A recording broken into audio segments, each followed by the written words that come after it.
The ticking of the wall clock echoed through my Beverly Hills kitchen as I stared at the invitation where my own daughter had written the wrong wedding date. Still, I kept my hand steady on the paper, refusing to let a father's anger drown out the truth forming in my chest. As that tick-tick grew louder, it felt like the sound of every moment she believed she could outsmart me. While I traced the fake date, I realized my daughter didn't lie to protect herself. She lied to control me. The same relentless ticking whispered what our relationship had become. That's when I quietly tore up the $2 million check, knowing a father's love doesn't mean funding his own betrayal. Before the story begins, tell me, where are you watching from? I hope your day's gentle and calm. Please like, subscribe, and let's start our story together. Dinner at the Harris home always looked perfect from the outside. White marble floors glowing under imported chandeliers, soft jazz humming from hidden speakers, and a dining table long enough to seat a board of directors. But tonight, the house felt strangely small to Jim Harris. Maybe it was the quiet. Maybe it was the fact that his daughter, Olivia, sat across from him with that bright, polished smile she used when she wanted something. Or maybe it was the uneasy feeling in his chest he couldn't quite place. She twirled her pasta with more excitement than he'd seen in years. "Dad, everything's finally coming together. The venue confirmed. The Dacre team is locked in. And wait till you hear this. The wedding date is officially set." She leaned forward as if delivering a secret. "It's happening in just a few weeks." Jim nodded, trying to match her enthusiasm. "A few weeks, that's soon." "Yes," Olivia laughed, touching his arm lightly. "It's sudden, I know, but Sarah and we want to get on with our lives. We've waited long enough." Her eyes sparkled the way they did when she believed her world was perfectly in control. For a moment, Jim let himself enjoy it. Olivia, his firstborn, talking to him openly, comfortably. It wasn't always like this. Their relationship had been strained, years of distance, misunderstandings, and emotional silence that money never managed to fix. But tonight she seemed happy, and he wanted, more than he would ever admit, to be part of that happiness. So when she raised her glass and said, "I really want you to feel included in all this," something in him softened. He reached into his jacket pocket and touched the envelope he'd prepared earlier. $2 million. A number that should have felt excessive for a wedding but somehow didn't, not for Beverly Hills, not for Olivia. He told himself it was a gesture of love, a way to make up for the years he couldn't be emotionally present. "You know," he said gently, "I want to help. I want your wedding to be everything you've ever dreamed of." Her smile widened too much, he later realized. "I knew you'd say that." But as the conversation continued, the edges of that smile began to tug at his focus. Olivia kept talking, details, timelines, guest lists, and the more she spoke, the more her story frayed. First she said the invitations had already gone out, then 10 minutes later said she planned to order them tomorrow morning. She mentioned her wedding planner by name, but when Jim asked a simple question about the venue's rules, she stumbled, changed the topic, and offered an unrelated anecdote about floral arrangements. Jim sat quietly, nodding, but something in his gut twisted, the way it did during business negotiations when a partner's numbers didn't add up. Olivia avoided eye contact more than usual. She laughed too quickly at her own jokes, and when she excused herself to take a call, Jim found himself staring at the empty chair she left behind, a strange heaviness settling in his chest. After dinner, when she hugged him goodbye and said, "You're really making this easier for me, Dad. I appreciate you more than you know," he almost handed her the envelope right there. But her words echoed oddly, "making this easier, not making this possible, not helping me honor my big day, just easier." By the time he closed the front door, the suspicion had rooted itself deeply. He tried brushing it off as overthinking, old habits from decades in business, a mind that dissected motives the way surgeons cut through bone. But late that night, after Corinne went to bed, Jim sat alone in his study and typed Olivia's venue name into his computer. He wasn't prepared for what he found. The wedding date Olivia had excitedly announced wasn't in a few weeks. It wasn't even close. The venue's website showed the calendar clearly. Her actual reservation was months away, far enough out that the urgency she displayed made no sense at all. Jim stared at the screen, a coldness crawling up his spine. Why would she lie? Why not just tell him the truth? What was she trying to avoid? What was she trying to gain? He leaned back in his chair, the silence of the house closing in on him. Betrayal wasn't unfamiliar, but betrayal from your own child cut differently. It carved its way through the ribs, into the softest, unprotected parts. He felt foolish, manipulated, used. Yet even as anger simmered, a second voice crept in. Maybe you misunderstood. Maybe she made a mistake. Maybe you're overreacting. He rubbed his temples, torn between instinct and hope. He thought about the envelope in his drawer. The $2 million check meant to be a gesture of love, not a reward for dishonesty. By the time dawn began filtering through the blinds, Jim had made a decision, but it didn't bring relief. He would not give Olivia the check. Not now. Not like this. Not until he understood the truth. Still, as he folded the envelope back into the drawer, a single thought lingered, heavy as stone. What happens when she realizes he knows? And that question, unanswered and looming, stayed with him long after the sun came up. Jim spent the entire morning pacing the length of his study, the envelope with the $2 million check sitting unopened on the corner of his desk like a silent witness to everything he couldn't say aloud. Sleep hadn't helped, coffee hadn't helped, and the knot in his chest only grew tighter as the hours passed. Eventually, he stopped pretending this was something he could ignore. He picked up his phone, took a steadying breath, and dialed Olivia. She answered quickly, her voice bright as if nothing in the world was wrong. "Hey, Dad, everything okay?" "Olivia, we need to talk," he said, keeping his tone controlled but firm. "About the wedding date." There was a pause, barely a second, but just long enough for him to hear the shift on her end, the immediate tension sliding into her voice. "What about the date?" "You told me it was in a few weeks," Jim said quietly. "But I checked. The venue says it's months away." Olivia inhaled sharply, the sound sharp against the phone speaker. "Dad, seriously, you checked. Why would you even?" "Because it didn't add up," he interrupted, "and I wanted the truth." "It was a mistake," she insisted quickly. "I mixed up the dates. I've been stressed, planning everything, juggling a million things. You're blowing this out of proportion." Jim closed his eyes, letting her words settle, but none of them felt real. "Olivia, people don't confuse weeks with months, not when it comes to their own wedding." Her tone hardened. "Are you calling me a liar?" He didn't answer immediately. The silence alone told her enough. "Oh my God," she snapped. "Dad, you're unbelievable. I tell you one thing wrong and suddenly I'm some kind of criminal. I didn't do anything malicious." Jim sank into his chair, his voice low, heavy. "I think you did. I think you told me the wrong date because you wanted me to panic, to feel pressured, to write that check." Olivia scoffed loudly.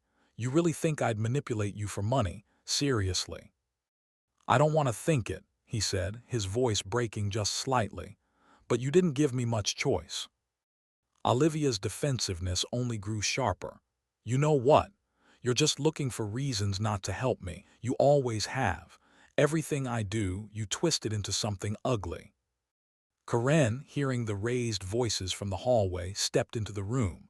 She mouthed what's happening, but Jim waved her closer, putting the phone on speaker.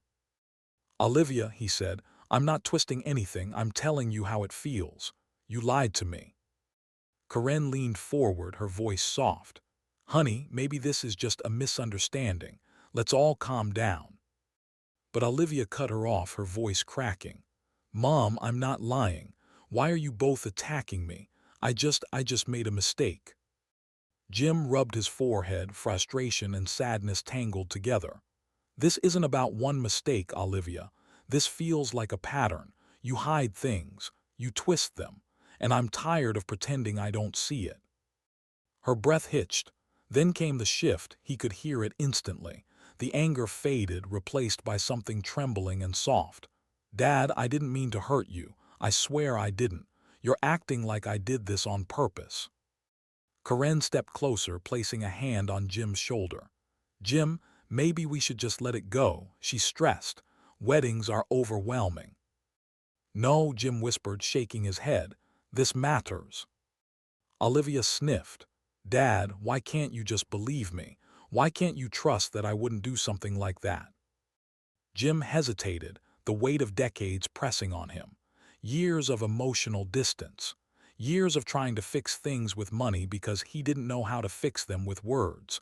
Was he punishing her for more than just this moment? Was this about last night, or about everything before it?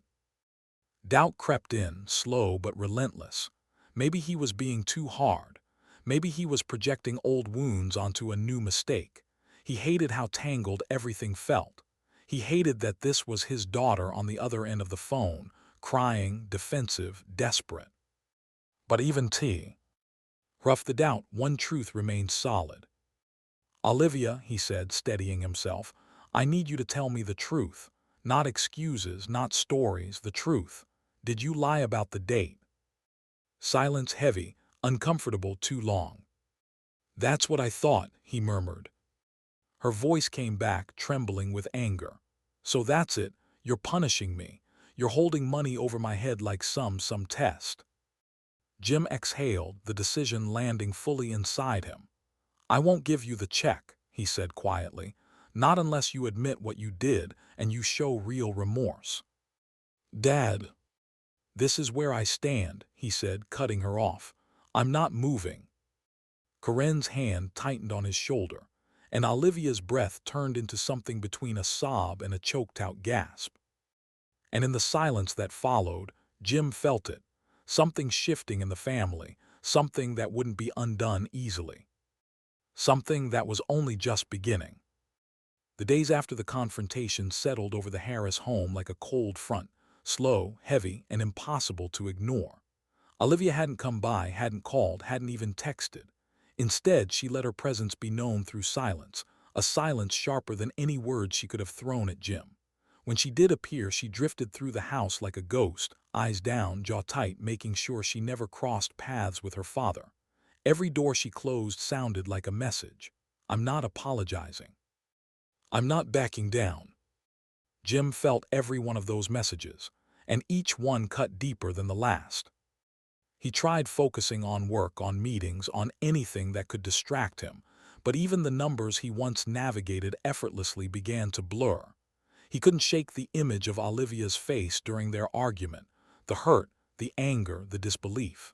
Had he crossed a line, or had she?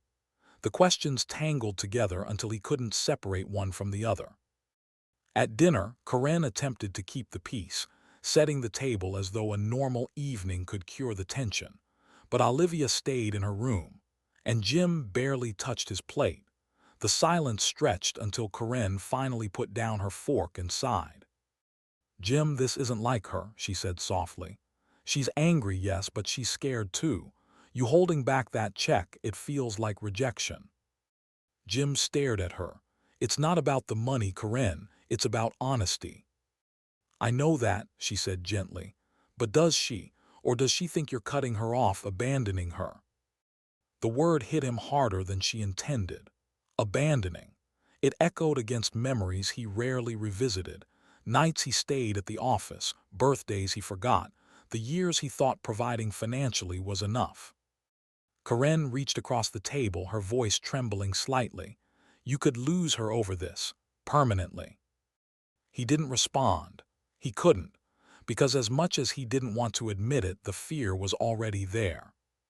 Later that night, Jim overheard muffled voices from the living room. Olivia's, Karen's. Their conversation wasn't loud, but the desperation in Olivia's tone carried through the walls.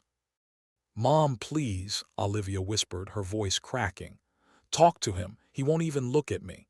I need him to understand. I need that money. The deposits, the venue, everything's tied up. I can't fix this without him." Karen murmured something comforting, but Olivia's sob tightened Jim's chest. He stood frozen at the top of the stairs, listening, knowing he shouldn't, yet unable to stop. When Olivia said, "Why is he doing this to me?" Jim closed his eyes, feeling the guilt burn beneath his ribs. But even through the guilt, something held firm inside him: his principles, his need for honesty, his belief that if he kept giving without boundaries, nothing would ever change. Still, the distance between them grew wider each day, and he could feel the ground shifting beneath their relationship. By the end of the week, he couldn't carry the weight alone. He called Mark and asked if he wanted to meet for lunch. Mark showed up at their usual Beverly Hills cafe, sunglasses, business casual, the look of a man who'd known Jim through every victory and mistake of the last 20 years. After they ordered, Jim told him everything: the dinner, the lie, the confrontation, the fallout. Mark listened quietly, his fingers steepled. When Jim finished, Mark took a slow sip of his coffee and said, "You know, this might not just be about her lying." Jim frowned. "What does that mean?" "You've always kept a distance," Mark said calmly. "Emotionally, at least. And kids, even grown ones, they feel that. Maybe she's pushing, testing boundaries, trying to get something from you she hasn't gotten before." Jim bristled. "I give her everything." "No," Mark said gently. "You give her money, but that's not the same thing." The words landed in Jim's chest like a punch he never saw coming. He looked away, unable to meet Mark's eyes. "Look," Mark continued, "I'm not saying she's right, and I'm not saying you're wrong, but maybe this is bigger than one lie. Maybe you both need something from each other that neither of you knows how to give." Jim didn't answer. He couldn't, because deep down he knew Mark wasn't wrong. That night, Jim lay awake long after Corinne had fallen asleep beside him. The room was dark except for the faint glow of the city lights bleeding through the curtains, and in that stillness, his thoughts circled relentlessly. He replayed every moment with Olivia growing up, the times he had chosen work over family, the times he'd tried to fix emotional damage with expensive gifts, the times he'd mistaken silence for peace. Had he failed her in ways he never acknowledged? Was this lie part of some larger pattern he'd helped create? By the time morning approached, Jim still had no answers, only questions, and one heavy truth. He didn't know how to fix things. Not yet. Not without her meeting him halfway. And he didn't know if she ever would. Jim heard Olivia before he saw her. The sharp rhythm of her heels against the hardwood floor echoed through the Beverly Hills house, fast, clipped, angry. By the time she stepped into his study, her face was already set, her eyes bright with a mixture of hurt and determination. "We're not doing this anymore," Olivia said, shutting the door behind her. She didn't sit. She stood over him like someone ready for battle. "You're going to give me that check, Dad, today, right now." Jim leaned back in his chair, exhausted but steady. "Olivia." "No," she snapped. "You don't get to stall or guilt trip or lecture me. If you love me, if you actually love me, then prove it. Give me the check." For a moment, Jim couldn't speak. The words hit him harder than he expected. "If you love me." As if love came with a dollar sign. As if years of raising her, supporting her, hoping for a connection meant nothing if he didn't pay up. He stood slowly, his voice strained. "You think love is money." Her jaw clenched. "You think withholding it is love." Jim felt something flare in him, anger, disappointment, heartbreak all tangled together. "I'm not withholding love, Olivia. I'm withholding money, because you lied to me, and you still won't admit it." She crossed her arms tightly across her chest. "I told you it was a mistake." "No," Jim said, his voice rising despite his effort to contain it. "A mistake is forgetting an appointment or mixing up a time. But lying about your own wedding date so I'd feel pressured to help, that's not a mistake. That's manipulation." Corinne appeared in the doorway then, drawn by the tension hanging thick in the air. Her face tightened with worry as she stepped between them. "Please," she said softly, "both of you, let's not do this like enemies." But Olivia didn't budge. She took a step closer to Jim, her voice trembling now not with anger but desperation. "Dad, you don't understand what you're doing. Everything is falling apart. I can't cover the rest of the costs. I can't fix this without you. And you're just sitting there watching me drown." Jim shook his head slowly. "I'm not watching you drown. I'm asking you to be honest, to take responsibility." Olivia's breath hitched. "Responsibility? You're talking about responsibility. You've barely been around my entire life. You think writing checks made you a father. You think throwing money at problems counts as being there." The words landed like blows, unexpected, brutal, deeply personal. Corinne's voice cracked as she tried to intervene. "Olivia, stop." "No, Mom, he needs to hear it," Olivia said, her voice breaking. "I come to him now, just once asking for real support, and he treats me like a thief." Jim swallowed hard, his anger softening into something heavier, sadder. "Olivia, I'm trying. I'm not perfect, but I'm trying to do the right thing." "No," she whispered, tears gathering. "You're punishing me." He took a breath, steadying himself. "The check is off the table, not because I don't care, not because I want to hurt you, but because I won't reward dishonesty. I can support you emotionally. I can help you rebuild trust between us, but I will not pay you to pretend nothing happened." The silence that followed was thick enough to suffocate. Olivia stared at him as if she didn't recognize the man standing in front of her. Then something hardened in her eyes, a wall slamming down. Without another word, she grabbed her purse, marched toward the door, and shoved past Corinne. "Don't bother reaching out," she said, her voice cold. "I won't be asking again." The door slammed so hard the frame rattled. Corinne turned to Jim, tears brimming. "Jim, what have you done?" He sank back into his chair, the weight of the moment settling like sandbags across his chest. "I did what I had to, Corinne." "But at what cost?" she whispered. Jim didn't answer. He stared at the door Olivia had stormed through, the echo of her footsteps still haunting the edges of the room. The house felt different now, emptier, colder, as if a fault line had opened beneath them and no one knew how deep it went. He didn't regret the principle. He didn't regret asking for honesty. But as the silence stretched, heavy and suffocating, a single, unsettling question tightened in his chest. Had he just broken something that might never be fixed? The fallout didn't happen quietly. It never does in Beverly Hills, where rumors travel faster than logic and social media replaces truth. Within days of storming out of the house, Olivia began sharing her version of the story, first with her close friends, then with acquaintances, and eventually with anyone who scrolled past her carefully curated Instagram posts. She wrote long captions about emotional abandonment, about a father who chose money over love, and about being punished for asking for support. In every post, she looked polished, wounded, and heroic, her eyes turned slightly away from the camera, her wedding ring glinting like a symbol of the future she claimed was being jeopardized. People commented with sympathy. "You deserve better.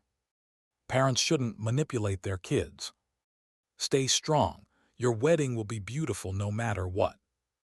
And though Olivia never mentioned Jim by name, everyone who knew the family understood exactly who she meant. It didn't take long before Jim's phone began buzzing with calls from friends, colleagues, even clients who pretended they were calling about work, but couldn't resist slipping in a cautious, "Hey, is everything all right at home?" Jim hated it, not the embarrassment, he'd weathered far worse in business, but the exposure of something deeply personal. He had always kept family matters private. Now whispers followed him everywhere, at the golf course, in board meetings, at dinners with associates. Olivia had told the world just enough to make him look cold and unfeeling, and the worst part was how easy it was for people to believe it. Jim had always been the quiet, emotionally reserved one. Olivia, charismatic and dramatic, could sway an entire room with a sigh. Corinne watched it all unfold with growing anxiety. The tension in the house weighed on her like an anchor. She slept poorly, ate even less, and snapped at Jim without meaning to. She feared not just the growing rift but the emotional consequences, how this conflict was chipping away at her family's foundation. One night as she stood in the kitchen with trembling hands, she whispered, "Jim, this is tearing us apart. I don't know how much more of this I can take." Jim walked toward her, concern tightening his expression, but Corinne stepped away. "I'm tired," she said quietly. "Tired of being in the middle. Tired of watching my daughter fall apart. And tired of watching you pretend this isn't breaking you too." Jim said nothing, but the silence confirmed she wasn't wrong. Meanwhile, Olivia's financial reality began closing in. With wedding deposits piling up, vendors calling for payments, and pressure mounting from every direction, her glamorous posts began to mask a growing panic. She had counted on the $2 million, believed it was guaranteed, just as it had been in every other chapter of her life. When the money didn't come, she was forced to confront bills she couldn't pay and expectations she couldn't meet. Her confidence cracked. Her posts became less frequent. She spent more time pacing her apartment than planning her wedding. And eventually she called. Her voice wavered when Jim answered. "Dad, I'm sorry. I shouldn't have posted anything. I shouldn't have yelled, I'm sorry." Jim closed his eyes, taking in the apology he had longed for, but dreading what might follow. Then it came. "But I still need the check. The wedding is falling apart. Sarah is stressed. Everything is collapsing. You don't understand how much pressure I'm under." The apology was real, but it was tied to the same request, the same expectation, the same demand. Jim's voice softened, but his decision remained immovable. "Olivia, I can't give you the money, not like this. You have to stand on your own. You have to build this without relying on me." Her breath hitched, like a child being denied something she believed she deserved. "Why are you doing this? Why are you making me beg?" "I'm not making you beg," he said gently. "I'm asking you to grow." She hung up without another word. Later that evening, Megan came by. Jim had always appreciated her calm presence, her steady perspective. She sat across from him at the dining table, elbows on the polished surface, eyes full of quiet frustration. "You two need to stop fighting," she said firmly. "Dad, Olivia is spiraling, and Olivia thinks you've abandoned her. You're both hurting, and you're both too stubborn to admit it." Jim sighed. "I'm not abandoning her." "I know," Megan said, "but she doesn't." He rubbed his forehead, exhausted. "I just want her to be responsible, to stop leaning on my wallet every time something goes wrong." "I get that," Megan said softly, "but you also have to remember who she is. She's always needed reassurance, and right now she feels like she's losing you." Jim didn't respond immediately. He stared at the table, tracing a faint scratch in the wood grain with his thumb. He had made his decision. He believed it was right, but the cost of that decision was becoming clearer each day. And late that night, after the house had gone still and Corinne had retreated to their bedroom without a word, Jim sat alone in the living room, replaying everything in his mind. Olivia's posts, the calls from friends, the tears in Corinne's eyes, the desperation in Olivia's voice. He wondered if this was the moment, the one that would define their relationship forever. The moment where a father's principle might cost him his daughter's love. And yet, even with that fear gnawing at him, he still didn't know how to choose differently. Olivia's financial troubles didn't arrive all at once. They crept in, slow and suffocating. At first, she convinced herself she could manage the bills. She sold a few designer bags, delayed a couple of vendor payments, convinced Sarah that everything was fine. But every day, another invoice showed up. Another reminder of promises she couldn't afford to keep. And every night she sat at the kitchen table, head in her hands, wondering how everything had spiraled so fast. Sarah watched her unravel piece by piece. One evening, after a long stretch of silence, Sarah gently said, "Liv, maybe you should ask your dad again." Olivia stiffened. He already made his decision. "You didn't exactly give him room to change it," Sarah replied softly. Maybe if you talk to him calmly, explain the situation, he... No, Olivia shook her head, voice tight. If I go back begging for money, it'll just prove him right. He'll think I can't handle my own life. Olivia, this is your wedding, our wedding, Sarah whispered. You can't keep pretending everything is okay. But Olivia only stared at the bills spread across the table, her pride battling her desperation. Meanwhile, Jim was trying to reclaim a sense of normalcy, but the universe refused to give him peace. The phone rang late one afternoon, an unfamiliar number. He answered, and a chipper voice greeted him. Mr. Harris, this is Dana, Olivia's wedding planner. I'm calling because I've been trying to reach Olivia about a few unpaid balances. She mentioned you might be stepping in. Jim's jaw tensed. No, I won't be stepping in. Dana hesitated. Well, the vendors are getting concerned. Olivia told us she has your support. Some contracts were signed with the understanding that... That is between you and Olivia, Jim said sharply, not me. He hung up before she could respond. His frustration simmered, mixing with disappointment. Olivia hadn't just lied to him. She'd used his name to make financial promises on his behalf. Still, he tried to push it aside. He tried to focus on work, on Corinne, on anything other than the widening chasm between him and his daughter. But the situation grew harder to ignore. A few family friends, people who had known the Harrises for years, reached out discreetly. One even offered to help Olivia cover some of the expenses. When Olivia found out, she reacted with humiliation and anger, shutting the offer down immediately. I don't need charity, she snapped. I can handle my own wedding. The truth was, she couldn't, and everyone around her knew it except her. Corinne watched the situation deteriorate with growing fear.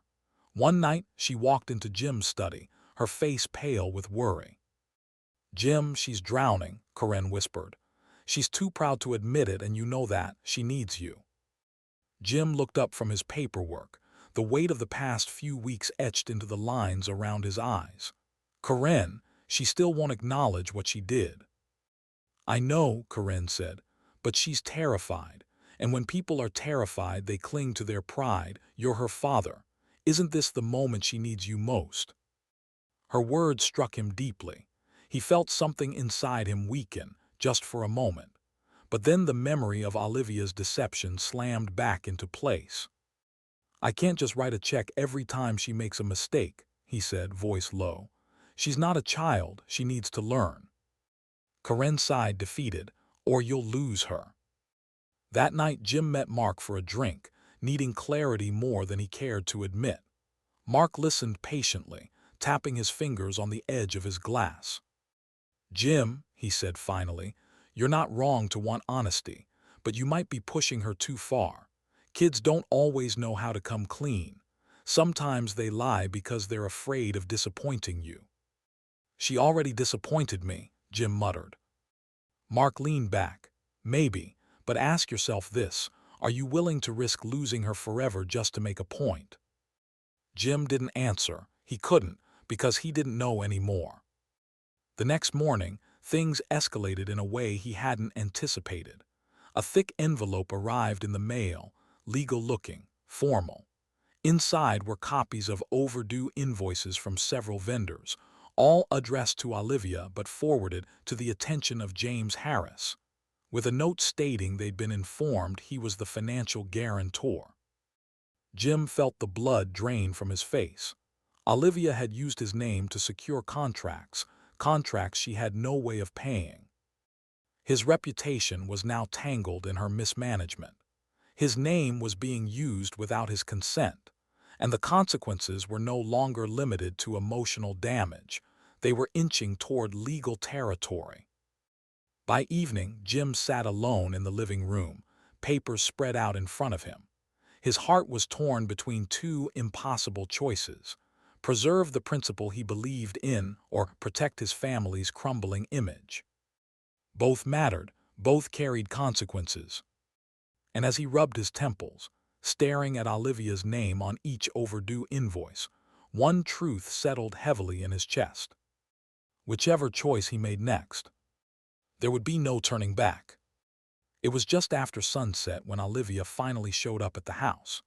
The sky outside the living room windows glowed orange, fading into a cold, muted blue, and the air in the heiress home felt just as unsettled. Jim sat on the edge of the sofa, papers from the wedding vendors still scattered on the coffee table, unwanted reminders of how far things had spiraled. Karen stood by the doorway, arms folded, anxious but hopeful. Then the doorbell rang. Karen hurried to open it, and there stood Olivia, eyes red, makeup smudged, shoulders tense. But there was something different about her tonight. Not the performative sorrow she showed online, not the entitled insistence she'd carried in their last conversations. This was something stripped down, raw. "Dad, Mom, can I come in?" she asked quietly. Jim didn't respond, but Karen stepped aside, giving Olivia room to enter. She walked in slowly, as though afraid the floor might give way beneath her. When she finally faced Jim, her voice trembled. "Dad, I'm sorry." She took a shaky breath. "I'm sorry for everything, for lying, for the date, for making you feel manipulated. You were right, I didn't mix up the date, I lied." Jim didn't move. He didn't nod, didn't soften. He just stared at her, the hurt still sharp behind his eyes. Olivia swallowed hard. "I was selfish. I wanted the wedding to be perfect, and I didn't trust that you'd want to be part of it unless I pushed. I felt like I had to force your hand. It was wrong. I know it was wrong." Karen stepped closer to Jim, placing a gentle hand on his shoulder. "Jim, she came here to make this right." But Jim didn't speak yet. He looked at Olivia as if trying to reconcile the child he raised with the woman standing before him. His voice, when it came, was calm but cold. "You should have just told me the truth." Olivia nodded quickly. I know I should have, She looked down at her hands, twisting her fingers nervously. "I've always felt like I needed to earn your approval somehow, that I had to show you I had everything together. And when I didn't, I panicked. I lied. And then I kept lying because I was too ashamed to admit it." Karen's eyes softened. "Jim, she's trying." Jim exhaled slowly. He heard the sincerity in Olivia's voice, but the wound she left wasn't a small one.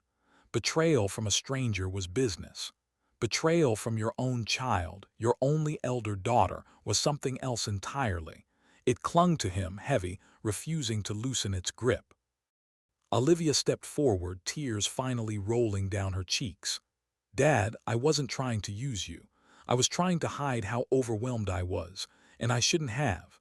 I shouldn't have lied or dragged your name into contracts or blamed you for things that weren't your fault. I was entitled. I was wrong. I'm sorry." Her honesty cracked something in him. Not enough to heal it, but enough to make him listen. Jim leaned back slightly, his voice quiet but strained. "Olivia, I want to believe you. I do.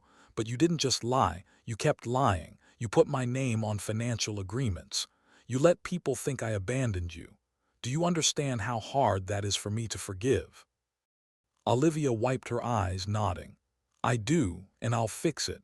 I'll take responsibility, I swear. I need you to give me a chance to make this right." Jim looked at Karen, who was silently pleading with him to soften. Then he looked back at Olivia, her posture small, her eyes desperate, her pride finally stripped away. His heart pulled in two directions. Part of him wanted to walk away to protect himself from more disappointment. But another part, the part he rarely acknowledged, wanted desperately to rebuild something with her, something real. Something that wasn't based on money or obligations but trust. After a long moment, Jim nodded slightly. "I'm willing to try again," he said slowly. "But it will take time, and it will take honesty, real honesty, no more lies, no more manipulation." Relief washed over Olivia's face, but before she could speak, Jim raised a hand. "But hear me clearly," he added. "The money is off the table, completely. If we're rebuilding this relationship, it won't be with a check in the middle of it. I won't buy trust, and I won't let you tie love to money." Olivia's smile faltered, not in anger but in acceptance. I understand. I won't ask again. Karen let out a breath she'd been holding, stepping closer to both of them. For the first time in weeks, the room felt less like a battleground and more like a fragile truce. But beneath it all, beneath the apologies and the tentative forgiveness, a thin layer of tension remained, something unsaid, unresolved. Something that warned Jim that while tonight was a beginning, it wasn't an ending, and the road ahead would not be simple. The weeks after Olivia's apology brought a strange quiet to the Harris home, less explosive than before, but heavier in its own way. The immediate storm had passed, yet the air still felt charged, tense, waiting, and the weight of it didn't fall on Olivia or Jim alone. It began bleeding into the marriage Jim had always believed was unshakable. Karen felt it first. Every evening, she found Jim retreating into himself, sitting in the den long after dinner, turning pages of the same book without reading a word, staring out the window as if hoping the skyline might offer answers. He wasn't angry. He wasn't yelling. He wasn't cold in the way that could be fixed with a few soft words. He was simply gone, emotionally walled off, a man barricading himself inside his own silence. And Karen, stuck between a husband who wouldn't open up and a daughter who was trying to repair what she broke, felt like she was splitting at the seams. Late one night, she walked into the den and closed the door behind her. Jim didn't look away from the window, but he sensed the tension the way a man senses a storm coming. "Jim," Karen said gently, "we need to talk." He exhaled, rubbing the bridge of his nose. "Karen, not tonight." "No," she said, her voice trembling. "We're doing this tonight. Because I'm watching our family fall apart while you sit behind those walls of yours pretending it doesn't hurt." Jim stiffened. He turned toward her, eyes tired. "I'm trying to keep things stable." "No," she said, stepping closer. "You're trying not to feel anything. And it's hurting us, Jim. It's hurting me." Her voice cracked and it startled him. Karen wasn't someone who cried easily, but tonight she looked exhausted, emotionally worn, stretched thin by months of tension. "I know Olivia hurt you," she continued. "And I know you feel betrayed, but you shutting down isn't fixing anything. It's pushing us all further away. I'm stuck in the middle, Jim, between the man I love and the daughter I raised, and I'm drowning here." Jim opened his mouth but found no words. Karen wiped her eyes, her voice breaking again. "I need you to meet us halfway. I need you to stop acting like being vulnerable is some kind of weakness. Your pride is becoming a wall none of us can climb." Her words lingered long after she left the room. Jim sat alone, staring at the doorway as if expecting her to come back. But she didn't. And for the first time in a long time, he began to wonder if he'd been wrong, if his hardness wasn't strength but fear, if the distance between him and Olivia had been built, brick by brick, with his own hands. The next morning, Olivia showed up unexpectedly.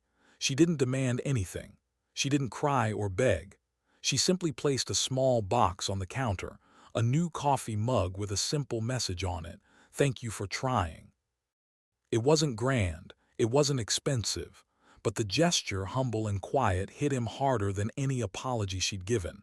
She was trying, not with money, not with manipulation, with effort.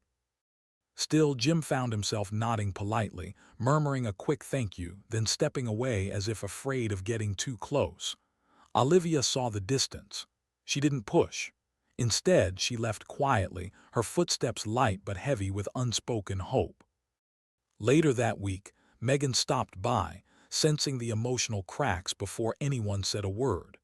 She found Jim in the backyard, pruning the garden he rarely touched. "Dad," she said, leaning against the railing, "you're doing it again." Jim glanced up. "Doing what?" "Running," Megan said softly. "You retreat when things get hard, you shut down, and you expect everyone to read your mind." Jim set down the shears. "I'm not trying to run." "I know," she said, stepping closer. "You're trying not to get hurt, but you're hurting people anyway, Mom, Olivia, yourself." He swallowed, looking away. Megan sighed. Dad, she's trying. Olivia's actually trying. And Mom, she's scared. You don't have to forgive everything instantly. You don't have to forget. But you can't keep pretending your emotions don't matter, or that theirs don't. Jim felt something give, a small shift like the first crack in ice. But knowing he needed to change, and knowing how to change were two very different battles.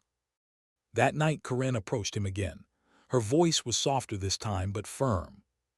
Jim, she said, sitting beside him on the couch, our family won't heal unless you let it. Olivia can't rebuild trust alone. You have to meet her in the middle. You have to let go of some of the hurt. Forgiveness is a two-way street. Jim stared at his hands, the weight of her words sinking deep. For the first time, he didn't argue. But he didn't agree either. He was standing at a crossroads, between pride and healing, anger and closeness, and he didn't yet know which direction he could live with. Olivia had been holding herself together with thread and stubbornness, but that thread snapped the moment Sarah sat her down in their small living room. The afternoon sun spilled across the floor, warm and soft, but Sarah's expression carried a weight that made the entire room feel cold. Olivia, she said gently, I need to ask you something, and I need you to answer honestly. Olivia's shoulders tensed. What is it? Sarah hesitated. Are we ready for this wedding? I mean, with everything going on with your dad, with all this tension, I love you, but I don't want to start our marriage in the middle of a war. Olivia froze. You're saying you don't want to get married? I'm saying, Sarah said softly, I don't want us to walk into a future built on this much hurt. Not when you and your dad are still broken. Not when it's tearing you apart. The words hit Olivia with a force she didn't expect. She felt the air leave her chest, her pulse racing as she whispered, So, it's me or the wedding. No, Sarah replied quickly, reaching for her hand. It's us or this version of the wedding. I want you to fix things with your dad. I need you to. Because if you don't, I'm afraid you'll carry this resentment forever. And we can't build a life on resentment. But all Olivia heard was the possibility of losing Sarah, the one person who had stood beside her through every mistake. Suddenly, the ground beneath her felt unsteady, as if everything she'd tried so hard to control was slipping through her fingers. She didn't speak. She simply nodded, tears burning behind her eyes. That night, desperate and broken, Olivia went to her parents' house. She didn't text ahead or call. She just showed up, the heaviness of the day pushing her through the front door like a force she couldn't resist. Jim and Corinne were in the living room. The moment Olivia saw them, everything inside her cracked. She collapsed onto the couch, hands covering her face, sobs shaking her entire body. I'm losing everything, she cried. Dad, Mom, I'm losing you. I'm losing Sarah. I'm losing myself. I don't know how to fix this. I don't know what to do anymore. Jim froze, watching his daughter, the same daughter who had once seemed so confident, so untouchable, crumble into something fragile and terrified. The anger he had held for months flickered, replaced by something he hadn't allowed himself to feel: guilt. He had wanted her to learn responsibility. He had wanted her to understand honesty, but he hadn't meant for her to reach this breaking point. He sat on the far edge of the sofa, unsure how close he was allowed to be. Corinne didn't hesitate. She rushed to Olivia's side, pulling her into her arms. Honey, breathe, Corinne whispered, stroking her hair. We're right here. We're not going anywhere. But Olivia shook her head violently. Sarah doesn't want to get married like this. She thinks I need to fix things with Dad, and she's right. I've ruined everything. I lied. I panicked. I made everything worse. Her voice broke again. And now I'm paying for it. Jim felt something tighten inside him. He had spent weeks telling himself he was doing the right thing, teaching the right lesson. But watching his daughter fall apart, not out of manipulation, not out of entitlement, but out of genuine fear, chipped away at the certainty he'd clung to. He looked at Corinne, whose eyes silently pleaded, She needs you. And he finally understood. This was no longer about the lie.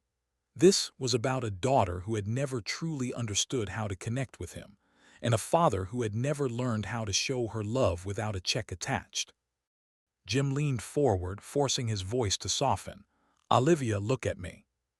She lifted her face slowly, tears streaking her cheeks.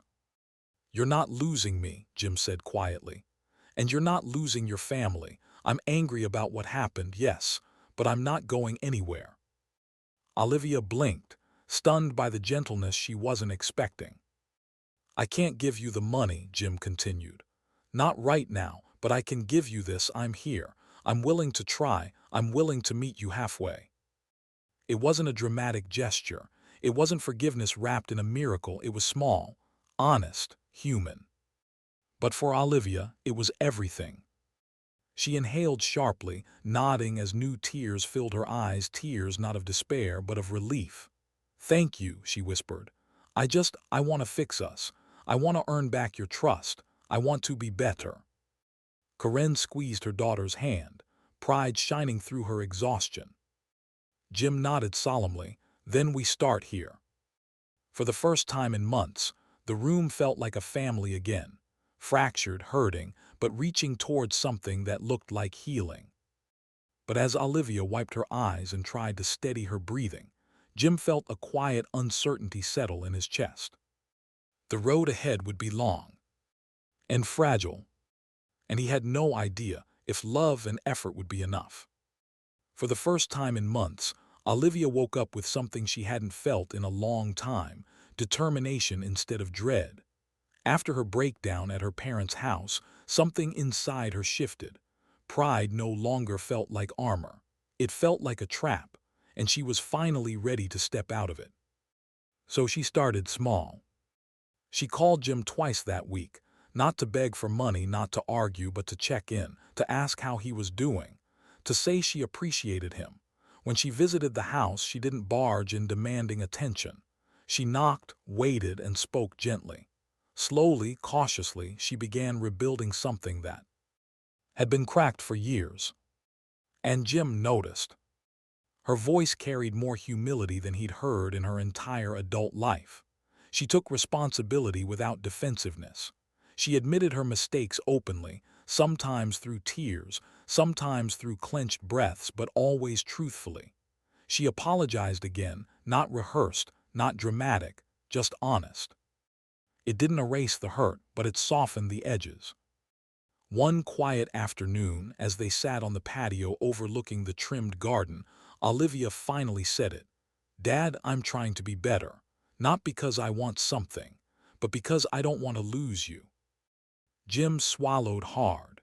For years, he'd told himself Olivia didn't care, that her distance was a choice, not a symptom.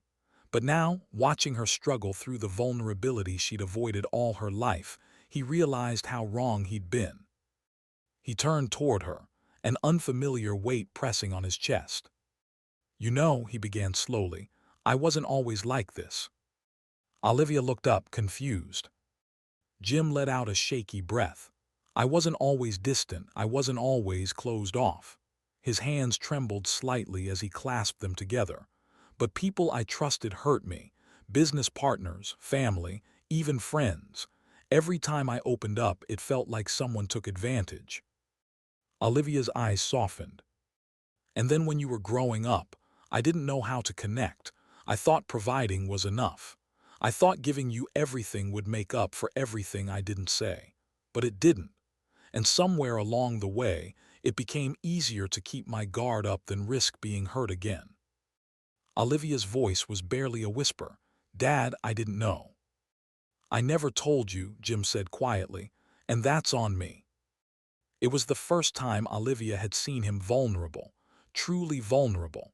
His voice cracked on the last words, revealing years of buried emotion he never allowed anyone to witness, not even Karen. And for the first time in a very long time, they understood each other. Karen watched from the kitchen window, a soft smile forming on her face. After months of strain, after sleepless nights and whispered worries, she finally saw what she had prayed for: movement, healing. A crack in the wall Jim had built, letting in just enough light for Olivia to reach through. The next week, Olivia proved her growth in a tangible way. One of the wedding vendors, her florist, called in a panic.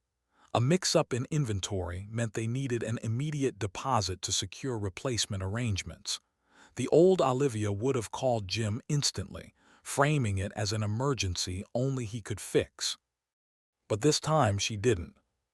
She negotiated. She explained.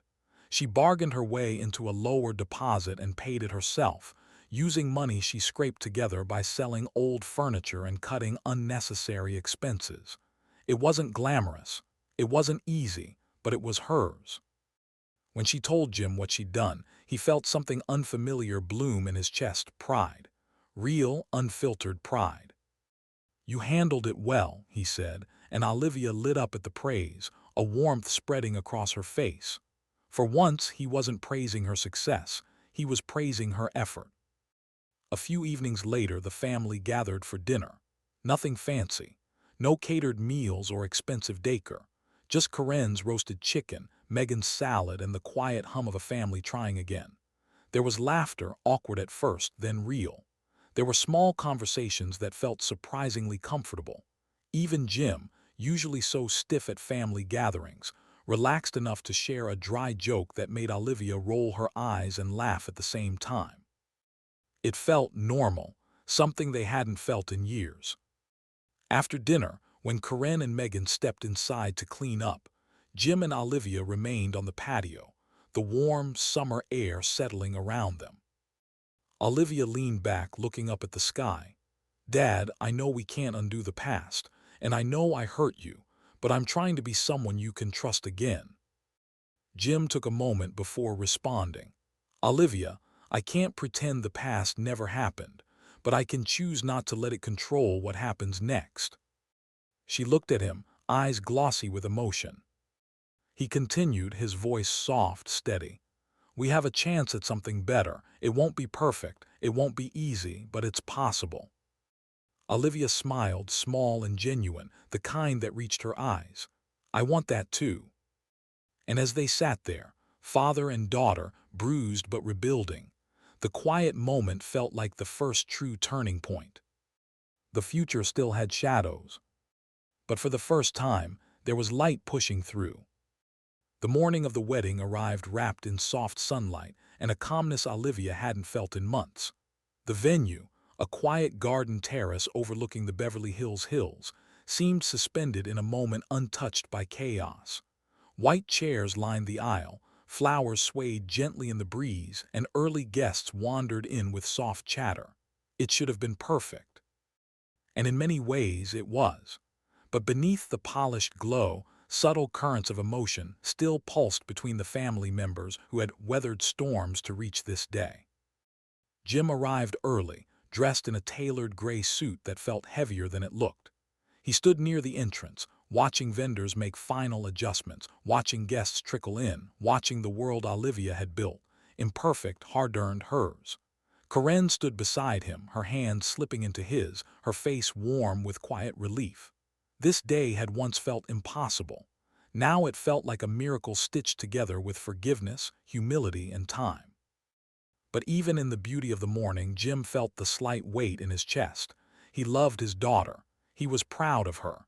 Yet the months leading up to this moment had left scars that still tendered under the surface.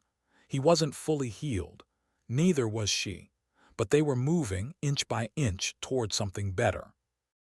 Olivia appeared at the far end of the terrace, dressed in her wedding gown, stepping out of the dressing suite with a quiet elegance that stopped Jim mid-breath. The gown wasn't extravagant or dripping in designer labels. It was simple, classic, almost understated, and it suited her in a way nothing else ever had. She looked older, stronger, softer. When she saw Jim, she hesitated, then she walked toward him. "Dad," she said gently as she approached. Jim turned, forcing himself to release the tight breath he'd been holding. "You look beautiful, Olivia." She smiled, small at first, then fuller, as though those words alone lifted a weight off her shoulders. "Thank you. I was hoping we could talk before everything starts." He nodded and followed her to a quiet corner of the garden where the sunlight met the shade just right. The sounds of the venue faded behind them, leaving a calm stillness between father and daughter. Olivia took a breath, steadying herself. I wanted to say this before anything else happens today. She paused, gathering her thoughts. I know we've been through a lot, and I know most of it was my fault. I pushed you. I lied. I wasn't fair. And you didn't give up on me, even when I didn't deserve your patience. Jim folded his hands in front of him. Olivia, I wasn't perfect either. No, she said softly, but you were honest. You were consistent, and you did what you thought was right.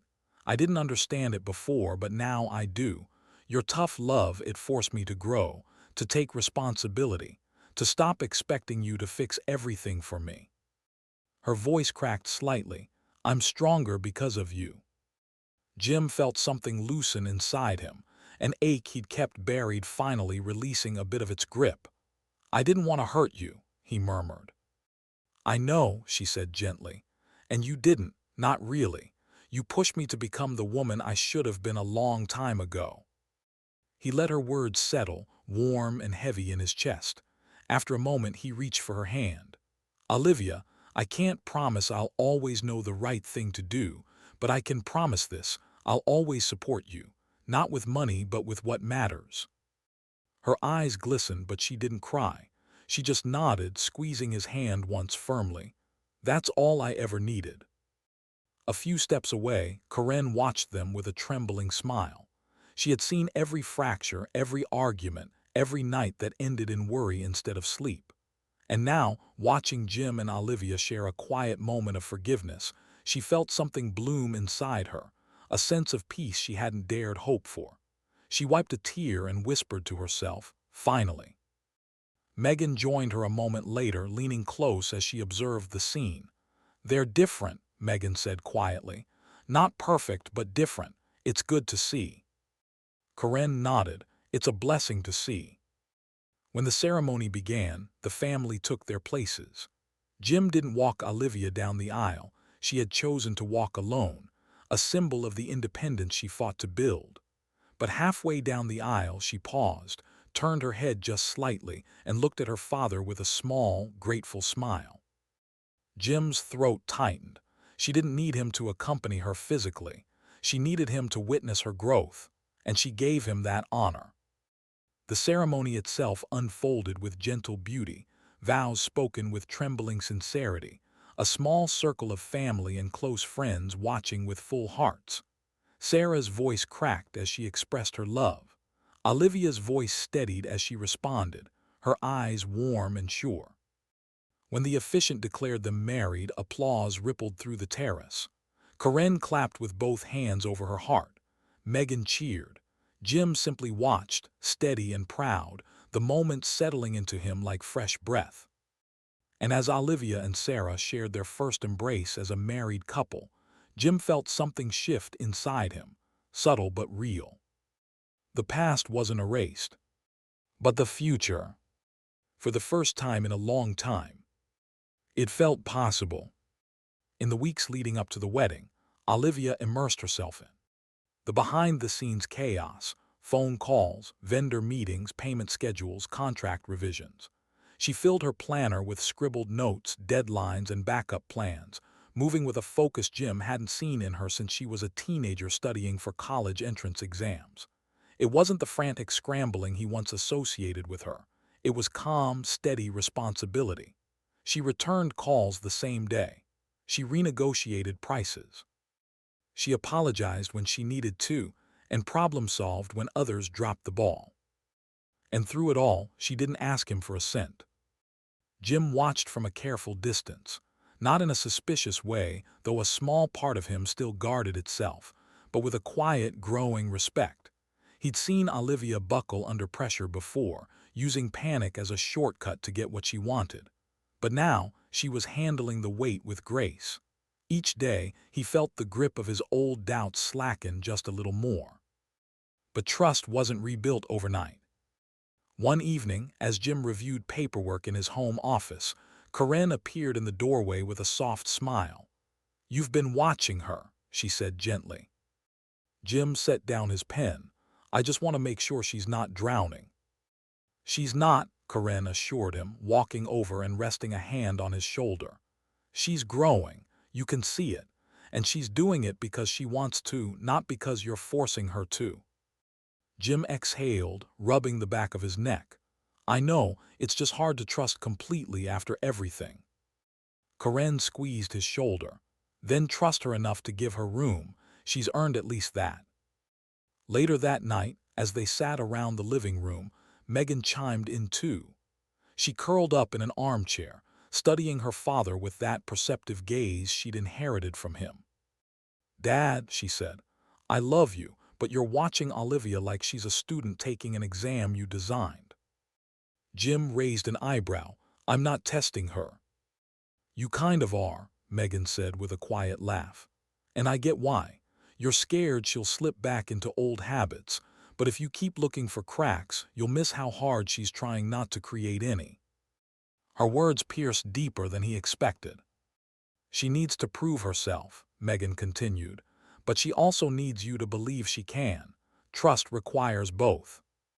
Jim leaned back, letting her words sink in. She was right. He was watching too closely, waiting for her to fail. It wasn't intentional. It was fear disguised as caution. A few days later, Olivia and Jim found themselves alone in the kitchen, something that had become surprisingly natural again. She was reviewing a checklist on her phone while he poured himself coffee. After a moment, she cleared her throat. Dad, she said cautiously, can we talk for a second? He nodded, gesturing for her to continue. She set her phone down, folding her hands. I know you've been keeping an eye on me. Not in a bad way, just in a still not sure way. Jim smirked lightly. You noticed. She nodded. And I get it. I earned that skepticism. But I want you to know something. I'm not doing all this to convince you. I'm doing it because I need to, for myself. I don't want to depend on anyone to fix my messes anymore. Jim looked at her then, really looked at her, the steadiness in her eyes, the humility, the maturity. Slowly, he nodded. I've been harder on you than I needed to be, he admitted. Part of me has been waiting for the other shoe to drop, but I see the change, I see you trying, and I'm proud of you. Her eyes softened, the tension in her posture melting just a bit. That means a lot, more than you know. Just when the air between them felt warm and steady, life delivered its next test. 2 days before the wedding, Olivia received a frantic call from her event coordinator. The caterer had backed out unexpectedly, citing a booking error. It wasn't a small detail. It was a catastrophe. Guests needed to be fed, contracts needed to be honored, and time was running out. Olivia's face drained of color. You've got to be kidding me, she whispered into the phone. Jim overheard from the hallway, sensing the shock before he heard the words. He stepped closer but didn't intervene. Olivia hung up, pressing her palms into her temples. This could derail everything, she muttered. I don't have the money for a replacement this close to the date. Jim felt the urge rise, the instinct to fix it, to throw money at the problem, to rescue her like he'd always done. But he stopped himself. Instead, he stepped forward, laying a hand gently on her back. You can handle this, he said softly. You've handled everything else. I trust you. Olivia turned, tears welling, not from panic this time, but from something deeper, something healing. Thank you, she whispered. And for the first time, Jim didn't feel like a safety net. He felt like a father giving his daughter the space to fly. The house was unusually quiet that evening. Not tense, not heavy, just quiet. Karen sat curled up on the couch with a book she wasn't. Tea really reading, while Jim stood near the window, staring out at the fading Los Angeles skyline. Olivia had come over for dinner, and for once the meal had been peaceful. No edge in her voice, no guardedness in his, just steady conversation.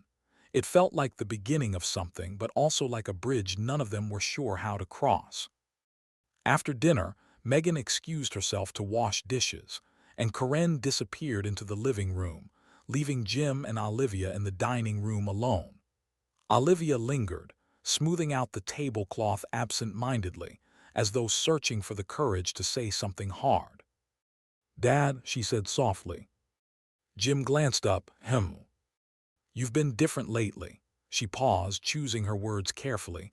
"More open, less distant, and I want you to know I notice it." He shifted his stance, uneasy. Vulnerability was still a foreign language to him. "I'm trying," he said. "I know I haven't always been good at this." He gestured vaguely between them. Olivia nodded, encouraging him gently. "I know, and I'm not blaming you for the past. She exhaled, the words catching. "I want to understand you better." Her sincerity disarmed him. Slowly, almost reluctantly, Jim pulled out a chair and sat down. Olivia sat across from him, hands folded, eyes steady. "You asked to understand," he said, voice lower. "So I'm going to try, but it's not easy for me." Olivia leaned in. "It doesn't have to be perfect, just honest." He took a long breath, staring at the table rather than her face. "I've always had this fear, this feeling that if I let people in too much they'll leave, or use me, or take advantage." His jaw tightened, old wounds pulsing beneath the surface. "It happened in business. It happened in friendships. And I guess I built this habit of closing myself off before anyone could hurt me." Olivia's expression softened with understanding. Jim continued, his voice cracking just slightly. "And with you, I didn't know how to be the father you needed. I kept thinking money and stability were enough, but it was, and I know that now. He swallowed, emotions rising. "I didn't know how to show you I cared without feeling exposed." For a moment, Olivia didn't speak. She simply absorbed his words, words she had waited her entire life to hear. Finally, she reached across the table, her hand trembling slightly. "Dad, I wasn't ignoring you all these years. I wasn't trying to push you away. I just always felt like I wasn't enough. Like every time you worked late or kept your distance, it meant I disappointed you somehow." Jim looked up sharply. "No, Olivia, never." "But that's how it felt," she whispered. "And I think I spent so much of my life trying to earn your approval that I forgot how to be honest with you. I thought if I messed up or asked for help or showed weakness, you'd pull away." Jim's heart twisted. "We were both afraid," she said quietly. "Afraid of losing each other, afraid of not being enough." Jim didn't realize Karen had been watching from the doorway until he heard a soft sniff. She pressed a hand to her mouth, tears forming in her eyes, not from sadness now, but from sheer relief. For months, she'd been the one holding the pieces together, praying for progress neither father nor daughter seemed capable of making. And now, here they were, finally speaking the words she'd begged them to say. In the kitchen, Megan paused at the sink, listening. A small, knowing smile formed on her lips. For once, she thought, trust wasn't just something they talked about. It was becoming the foundation of their home again. Back at the table, Olivia wiped her eyes. "I've been thinking a lot since everything happened, about who I was, who I want to be. And I don't want to rely on money to fix things anymore. I don't want to use it as a shortcut or a crutch. You were right to hold the line. It forced me to grow." Jim felt warmth, subtle but real, spread through his chest. "I wasn't trying to punish you," he said quietly. "I just wanted you to stand on your own feet, but I also see now that maybe I could have been softer, kinder, more present." Olivia smiled gently through her tears. "We're getting there, both of us." Jim nodded, feeling something shift inside him, a crack in the hardened emotional wall he'd carried for decades. Carefully, he reached across the table and placed his hand over hers, not stiffly, not awkwardly, but intentionally. A small gesture, a quiet offering of trust. Olivia's breath hitched, and she squeezed his hand back. In that moment, something between them healed, not fully, not instantly, but enough to change the room's energy, enough to signal the beginning of a new chapter. And as Karen watched them, tears slipping freely, she whispered to herself, "Finally." The days leading up to the wedding should have felt triumphant, a stretch of calm after months of emotional storms. But with less than 48 hours before Olivia and Sarah were supposed to say, "I do," everything thr. Eaten to come undone again. Olivia stood in the center of the venue's preparation hall, phone pressed tightly to her ear as the wedding planner, Dana, paced nearby, her clipboard rattling with every anxious step. On the other end of the call, the Dacre vendor was delivering a blow Olivia hadn't seen coming. "I'm really sorry," the vendor repeated for the third time, "but due to a storage issue, the floral installations you ordered are completely unusable. We can't salvage them." Olivia felt the blood drain from her face. "What do you mean unusable? Those arrangements were the focal point of the ceremony." "I understand, but there's nothing we can do on our end, and shipping new ones overnight would cost." "I know how much it costs," Olivia snapped before catching herself. She closed her eyes. "I'll figure it out." She ended the call and immediately felt her hands begin to shake. Months of progress, healing, growth, yet this moment brought all her fears rushing back. She couldn't afford replacements, not at that price, not this close to the wedding. Dana approached cautiously. "We can brainstorm some alternatives." "I'll handle it," Olivia said, voice tight but composed. "Just give me a minute." She stepped outside into the corridor, inhaling sharply.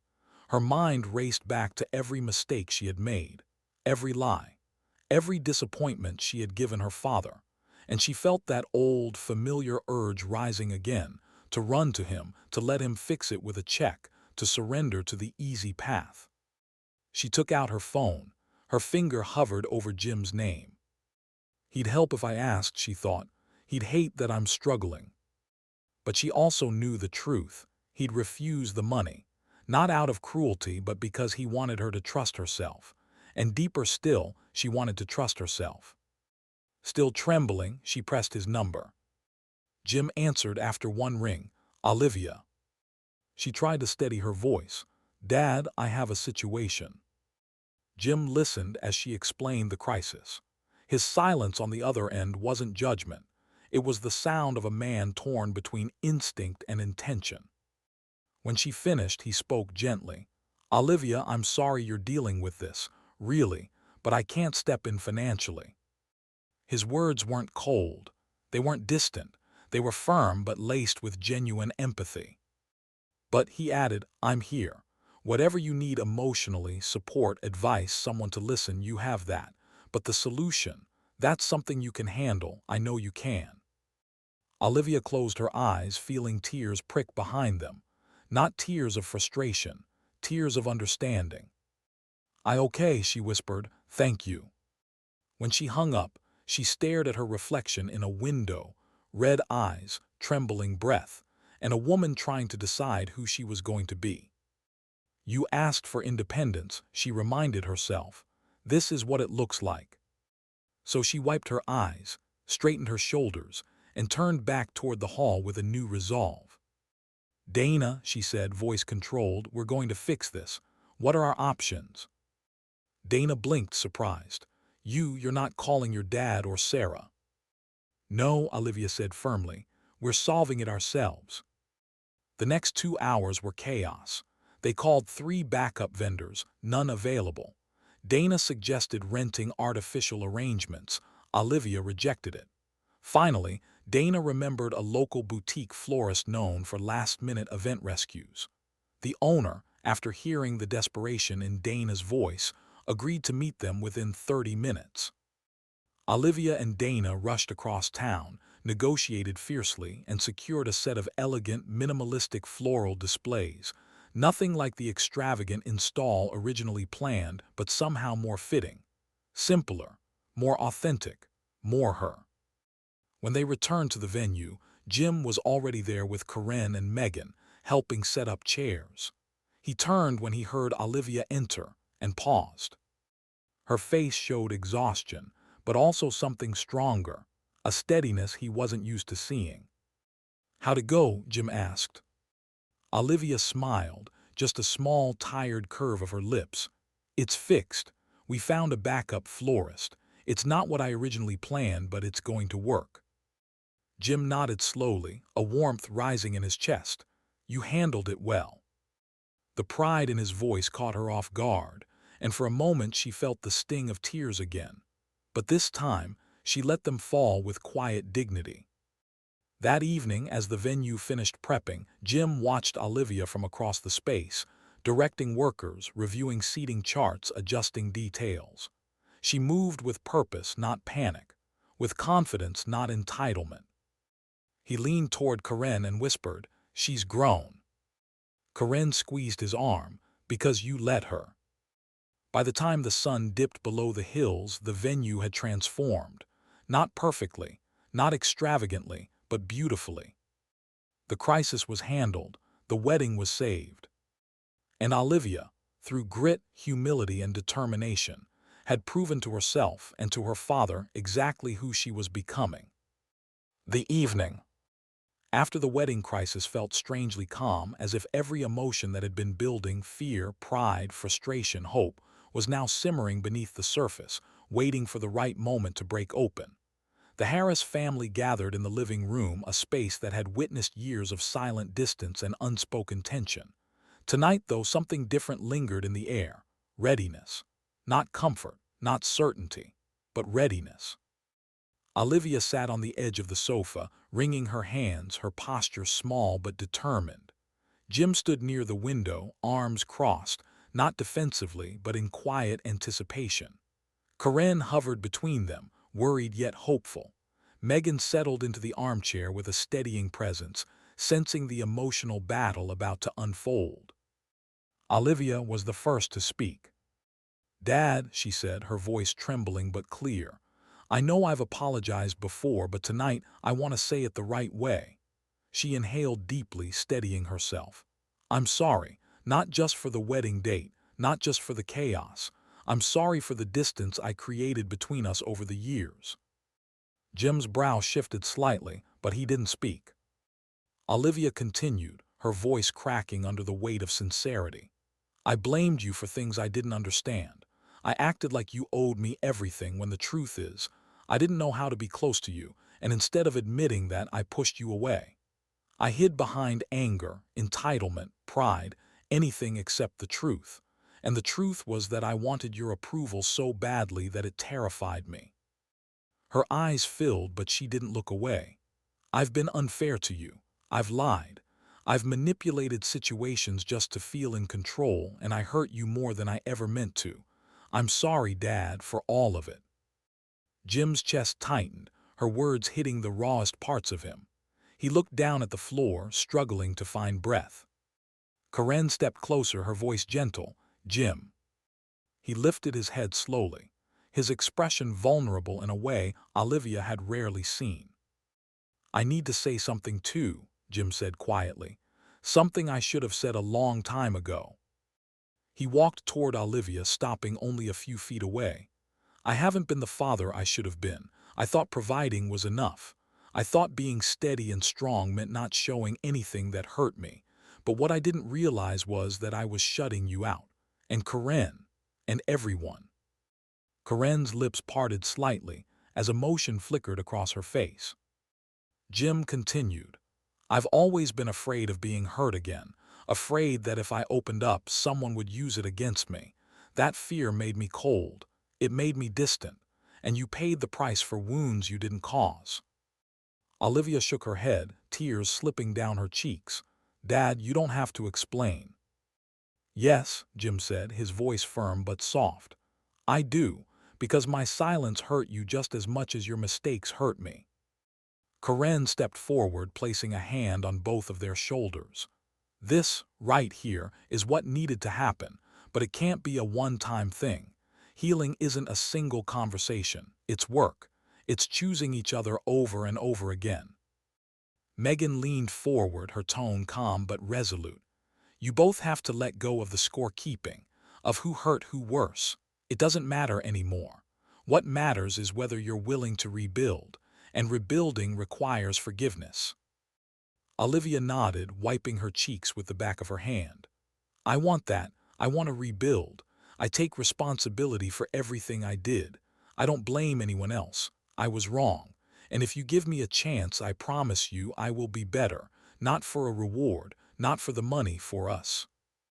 Jim inhaled deeply, her sincerity touching a part of him he had kept locked away for decades. He looked at her not as the impulsive, entitled adult she had been months ago, but as the woman she was becoming, one shaped by mistakes, humility, and genuine growth. He stepped closer, his voice low but steady. "Olivia, I forgive you." The words landed softly, but with the force of a door unlocking. He continued, "And I'm sorry too, for my distance, for my silence, for not showing you how much you mean to me. I can't keep holding onto the past if we're going to move forward." Olivia let out a sound halfway between a sob and a sigh of relief. She stood and wrapped her arms around him cautiously, as if afraid he might pull away. He didn't. He held her tightly, awkwardly at first, then with growing assurance, his hand resting on the back of her head as she cried into his shoulder. Corinne covered her mouth, overwhelmed with emotion. Megan blinked hard, swallowing the lump in her throat. For a long moment, the four of them simply stood there, 3 decades of miscommunication and resentment finally giving way to something softer, something real. When they finally stepped apart, Olivia looked at her father with a renewed clarity. "Let's work on this," she whispered. "Together, no shortcuts." Jim nodded, "Together." And though the past still lingered, the edges of the room for the first time, it didn't feel like a barrier. It felt like a beginning. The morning of Olivia's wedding unfolded slowly, almost reverently, as if the day itself understood how much had been poured into reaching this moment. Sunlight drifted through the wide windows of the Harris home, casting a soft, golden warmth over every corner. Corinne moved through the kitchen humming under her breath, Megan set out fresh coffee, and Jim stood near the counter in a crisp suit, his shoulders tense despite the calm atmosphere around him. He felt pride, real pride, deep in his chest, but there was something else woven into it, nerves so sharp they almost stung. Today wasn't just Olivia's wedding. It was the culmination of a journey he wasn't sure they would survive. When Olivia came down the stairs in her robe, hair partially pinned, cheeks naturally flushed, she paused at the bottom when she saw her father. The house quieted around them. Corinne slowed her movement. Megan froze halfway to the fridge, watching. "Morning, Dad," Olivia whispered. Jim's throat tightened. "Morning, sweetheart." Corinne nudged Megan gently, and the two women disappeared into the dining room, leaving father and daughter alone for the first real moment of the day. Olivia stepped closer as Jim adjusted his cuffs, pretending to look busy. She wasn't fooled. "You okay?" she asked softly. He exhaled. "Nervous," he admitted, "but proud, more proud than nervous." She smiled, her eyes glassy. "I never thought we'd get here." "Neither did I," he said honestly. "But we did, and I'm glad we fought for it." A hush settled between them, not heavy but full, stretching with meaning. Olivia tucked a loose strand of hair behind her ear, suddenly overwhelmed. "Dad, thank you. Not just for being here today, for everything, for the hard parts, for the boundaries, for pushing me to grow even when I hated it." Her voice trembled. "I'm a better person because of you." Jim swallowed the lump forming in his throat. He reached out, brushing her arm lightly. "You got here because you grew, not because of anything I did. I just finally learned how to get out of your way." Olivia shook her head. "You taught me what strength looks like. Not money, not control, responsibility, honesty, resilience. You helped me become someone I'm proud of." Jim's breath caught.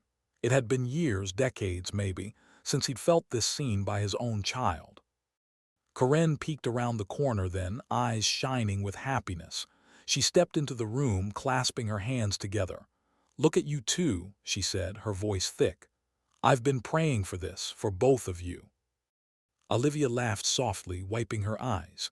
"Mom, don't make me cry before makeup." Megan joined them with a grin, draping an arm around Olivia's shoulders. "I'm proud of you," she whispered. "Both of you. You've come a long way." Jim felt the moment imprint itself. Quiet, powerful, fragile, like something he wanted to tuck into his pocket and preserve forever. A little later, as the wedding party gathered outside the venue, Jim stood beside Olivia at the start of the aisle. Guests rose from their chairs, the music beginning softly. Olivia's hand slipped into his, small and warm, grounding him. "Ready?" Jim murmured. Olivia nodded, but her breath trembled. "I'm glad you're walking me." Jim squeezed her hand. "There's nowhere else I'd rather be." They began walking, slow and steady. Jim felt the weight of every memory with each step, the arguments, the distance, the fear, the slow rebuild of trust. But he also felt something new, peace. A sense that whatever darkness they had traveled through, it had led them right here. Halfway down, Olivia whispered, "Dad." "Yes.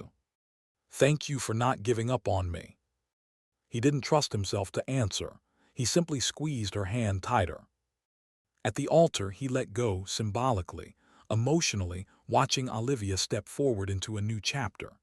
Sarah's face lit up when she saw her, every ounce of love unguarded and sincere.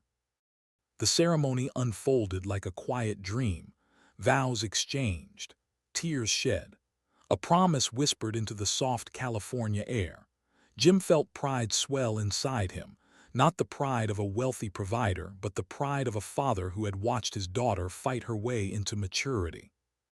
And yet, beneath the joy, a hint of sadness lingered. Not regret, just the bittersweet ache of witnessing time move forward, carrying Olivia into a life where she no longer needed him the same way. As the officiant pronounced them married and applause broke out, Jim wiped a discreet tear from the corner of his eye. At the reception, the Harris family stood together, united, steady, changed. Corinne leaned into Jim's side, her head resting on his shoulder. Megan raised her glass in a small toast. Olivia caught her father's eye from across the room, her expression filled with gratitude and peace. Despite everything, the betrayal, the tension, the distance, they had found their way back to each other. And standing there, surrounded by laughter and soft music, Jim felt something he hadn't felt in a long, long time. Hope for the future.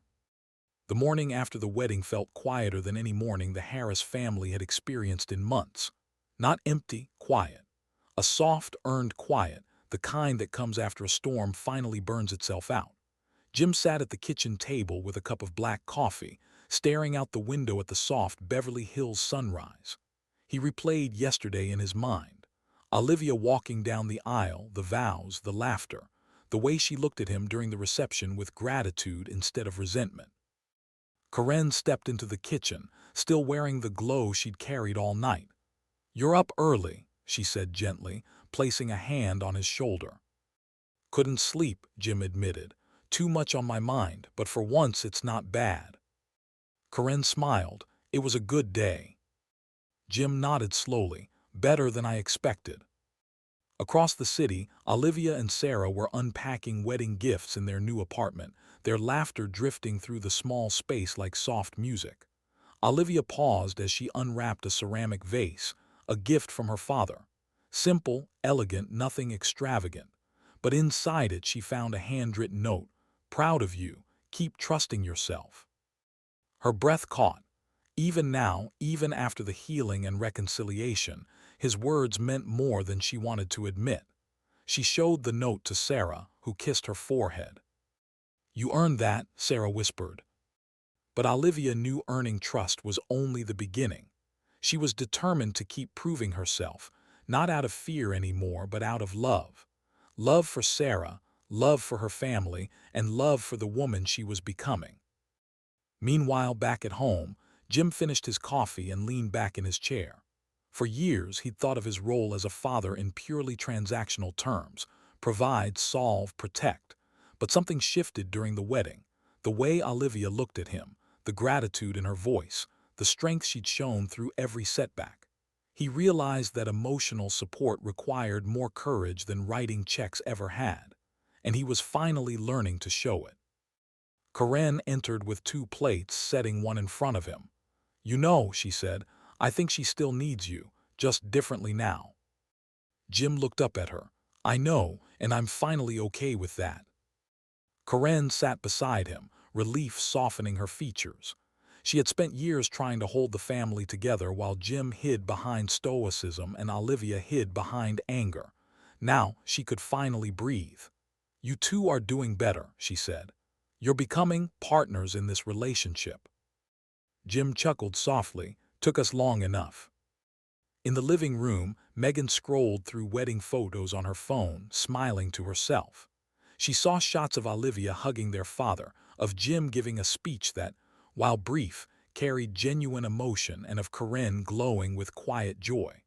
Megan felt something she hadn't felt in a long time: optimism. She walked into the kitchen. "You know," she said lightly, "I think yesterday was the first time I saw all of us actually connected." Corinne nodded. It felt good. Jim glanced at his youngest daughter. "You were a big part of that." Megan shrugged. "I just nudged you both in the right direction." "No," Jim said softly. "You helped us see what we were too stubborn to say." Megan smiled, touched. Later that afternoon, Jim sat outside on the patio, letting the warm breeze graze his face. He thought about Olivia as a child, running through the backyard in pigtails, asking endless questions, always craving someone to listen. Somewhere along the way, he had stopped listening.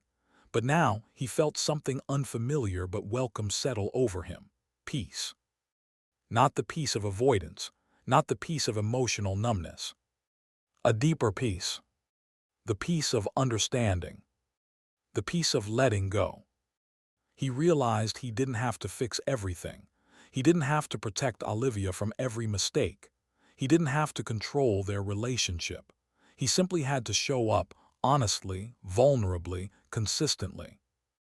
And for the first time in decades, that felt doable.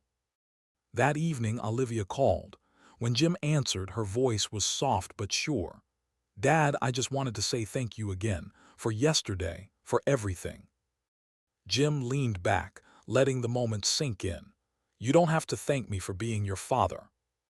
"I know," she replied, "but I want to." They talked for a few minutes, light conversation, easy laughter. When they hung up, Jim stared at his phone, a quiet smile forming on his face. There was still work to do, still healing ahead, still old wounds to navigate and new habits to build. But for the first time, he didn't feel dread. He felt hope and peace, and something like the beginning of a new chapter, one built not on money or expectations, but trust, respect, and love. The weeks after the wedding settled into a comfortable rhythm, one that didn't erase the past, but allowed Jim and Olivia to move through it with a new kind of honesty. Their conversations weren't perfect. Some were still awkward, some stilted, some heavy with the weight of old habits. But for the first time in years, they were talking, really talking, not through transactions or expectations, but through steady, intentional effort. Jim found himself calling Olivia just to check in, a gesture that would have felt unnatural months ago. She responded with updates about work, about her marriage to Sarah, about the mundane parts of life she previously would have hidden out of fear of judgment. Each exchange chipped away at what remained of the emotional wall between them. One afternoon, Olivia visited Jim and Corinne for lunch. She sat across from her father at the dining table, the energy between them calm and warm. She updated him on a work problem, a contract she resolved on her own, without spiraling into panic or leaning on others to fix it. Jim listened, a small smile forming. "You handled that well," he said simply. Olivia blinked, surprised. "Thank you." She didn't realize how much she'd longed for his simple acknowledgement. Not praise tied to accomplishments, not approval tied to perfection, but honest recognition of effort. Corinne watched them from the kitchen doorway, her heart swelling. For the first time in a long while, she didn't feel like she needed to mediate every word or cushion every silence. She simply let them be. The tension she had been carrying for months, maybe even years, finally began to lift. Later that evening, after Olivia left, Karen placed a gentle hand on Jim's knee. "You're doing really well with her," she said softly. Jim exhaled. "I'm trying." "I know," Karen replied, "and she sees it, I see it." Jim shook his head, almost embarrassed. Funny how something so simple, just talking, used to feel impossible. "That's how it works with old wounds," Karen said. "They don't heal the moment we notice them, but they do heal when we stop pretending they're not there." Across town, Megan walked through her apartment, scrolling through a series of photos from the wedding. She paused on one of Jim and Olivia standing together, both smiling, both relaxed. For years she'd been the unofficial mediator, the bridge between two people too guarded to speak freely. Now, watching their slow but real progress, she felt a hopeful flutter in her chest. "They're going to be okay," she whispered to herself. For the first time in years, she believed it without reservation. Meanwhile, Jim found himself grappling with his own realizations. He had spent most of his life defining fatherhood through stability and financial provision. Money was predictable. Money didn't argue. Money didn't abandon. But watching Olivia step into her independence, watching her relationship with him transform through vulnerability instead of obligation, he finally understood something he'd spent decades avoiding. True love required presence. Presence required vulnerability. And vulnerability required risk. Being emotionally available for Olivia, listening, encouraging, apologizing when needed, felt more meaningful than writing any check ever had. He found himself wanting to show up more, not to fix, not to buy, but to support. And Olivia, in turn, showed him that she could stand on her own. She didn't need him to pave the road ahead. She just needed him to walk beside her. During one of her visits, Olivia joined Jim on the patio. The evening air was cool, carrying a hint of jasmine from the backyard. She sat beside him, offering a small smile. "Dad," she said quietly, "I know things between us will never be perfect. I know we'll still stumble sometimes, but I want to keep moving forward. I want to keep growing with you, not against you." Jim looked at her, the sincerity in her eyes reaching straight into his chest. "I want that too," he said. "I want us to treat each other with respect, to give each other grace, and to stop letting old mistakes define who we are now." Olivia nodded. "Deal." They shook hands playfully, but with meaning, then settled into a comfortable silence, one that didn't feel like avoidance but acceptance. Karen watched them through the window, her smile soft and relieved. Megan would later join the family for dinner, the four of them laughing easily over stories from the wedding and teasing Jim about his stiff dance moves.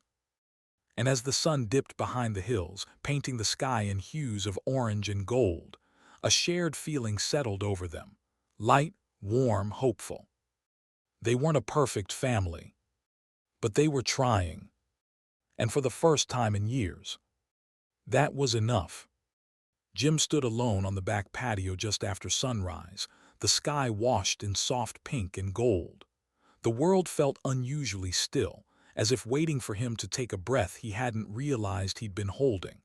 With a warm mug in his hands, he let the quiet settle around him. And for the first time in a very long time, he allowed himself to look back, really look back, at everything that had happened. The lies, the anger, the distance he had built brick by brick. The end. Olivia collapsed in tears. The wedding day he never thought they'd reach. The healing he never believed he was capable of. He replayed the moments like scenes from a film, each one cutting deeper than the last. But as they passed through him, he also saw the transformation, the hard conversations, the apologies, the breakthroughs, the quiet rebuilding of trust. It hit him then just how far they'd come. He always believed his role as a father was tied to his wallet. That providing money meant providing love. But watching Olivia grow without his financial rescue, and watching himself grow by letting go, he finally understood something simple and profound. Love wasn't money. And money wasn't love. A soft knock pulled him from his thoughts. Corinne appeared in the doorway holding a white envelope. "This came for you," she said gently. Jim took it, recognizing Olivia's handwriting instantly, neat, tight, still slightly slanted the way it had been when she was young. He swallowed, his pulse rising as he opened it. Inside was a handwritten letter. No text messages, no email, no shortcuts. Just ink on paper. "Dad, I've been thinking a lot about everything we went through. The mistakes, the healing, the tears, the victories. I know I put you through more than you deserved, and I'm sorry again for all of it. But I also want to thank you for the boundaries, for the tough love, for not handing me what I wasn't ready for.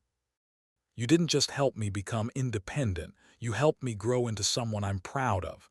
You taught me what strength looks like, what accountability feels like, and what real love means. Thank you for not giving up on me, even when I gave you every reason to. I love you, Olivia." Jim felt his throat tighten. The words blurred for a moment as his eyes filled, not from pain this time, but from something deeper, gentler, gratitude, healing. Corinne stepped closer, resting a hand on his arm. She meant every word. He nodded, unable to speak yet. Megan appeared behind them, still sleepy but drawn by the quiet pull of the moment. "Dad," she asked softly, "you okay?" Jim let out a shaky exhale. "Yeah," he whispered. I think I'm better than okay." He placed the letter carefully on the patio table, smoothing it out with trembling fingers. Corinne and Megan sat down beside him, forming a small circle of warmth and comfort. "You've come a long way," Corinne said gently. "Both of you." Jim stared at the letter again. "I kept thinking I had to fix the past," he admitted. "All the missed moments, the silence, the mistakes, but reading this I finally get it. I can't change what happened. I can only be better from here." Megan smiled softly. "And you are." He wasn't used to hearing that, but for once he let the words in. A quiet sense of pride settled over him, pride not in what he'd built financially, but in what their family had rebuilt emotionally. The walls had cracked, the ice had thawed, the wounds had begun to scar instead of bleed. He glanced through the window toward the kitchen, where Olivia was now visiting for breakfast with Corinne. She laughed at something Sarah said, her face relaxed, her posture light. It had been a long time since he'd seen her look that at peace. And for once, he felt worthy of being part of that peace. Later that morning, Jim stepped inside and approached Olivia near the counter. She turned, surprised but smiling. "Got your letter," he said quietly. "I meant every word," she replied. He nodded, then without hesitation he opened his arms. Olivia stepped into the embrace, her forehead resting against his chest. It wasn't dramatic, it wasn't tearful, it was simple, steady, healing. Their renewed bond wasn't perfect, it wasn't finished, but it was real. And as they stood there, wrapped in quiet understanding, Jim realized that after all the turmoil, all the conflict, all the hurt, they had finally built something strong. Not dependent on money, not built on fear, but anchored in trust, respect, and love.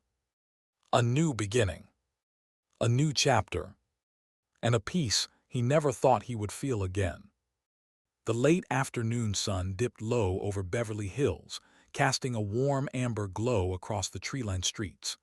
Jim and Olivia walked side by side, their steps unhurried, their silence comfortable.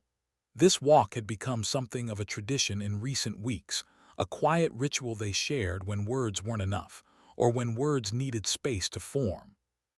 Today felt different though, lighter, more meaningful. Olivia glanced at him, her expression thoughtful. "It's strange," she said softly. "If someone told me a year ago that you and I would be doing this, I wouldn't have believed them." Jim let out a quiet breath, not quite a laugh, but something close. "I probably wouldn't have believed it either." They walked a few more steps before Olivia added, "But I'm glad we found our way back." Jim nodded, feeling the weight of her words settle gently inside him. Not heavy, just true. After a moment he slowed, turning slightly toward her. "Olivia," he began, his voice steady but low, "there's something I want you to remember." She looked up at him, curious, open. "Forgiveness isn't easy, not for you, not for me, not for anyone, but it's the only way we ever really heal." Her eyes softened. She didn't rush to respond. Instead, she let the meaning of his words sink in deeply, honestly, before she whispered, "I know, and I'm learning, I really am." Jim could see that she meant it. She no longer spoke with defensiveness or guilt. She spoke with growth, with reflection, with maturity she had fought hard to earn.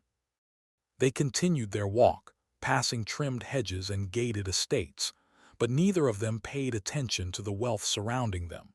The real richness was in the quiet understanding forming between them, the kind money could never buy. Back at home, Corinne and Megan sat outside on the patio, watching the sun sink into the horizon. Corinne leaned her head on Megan's shoulder. "Feels like a new chapter," she said softly. Megan smiled. "It feels like we're finally a family, not perfect, just trying." "And sometimes," Corinne replied, "that's all you need." Across the neighborhood, Olivia and Jim turned toward home. Olivia walked with a confidence she didn't have months ago, not the loud, performative confidence she once used to mask her insecurities. This was quieter, steadier, rooted in responsibility and self-worth. She knew she could handle life on her own now. She knew she didn't need to lean on her father's money or approval to define her path.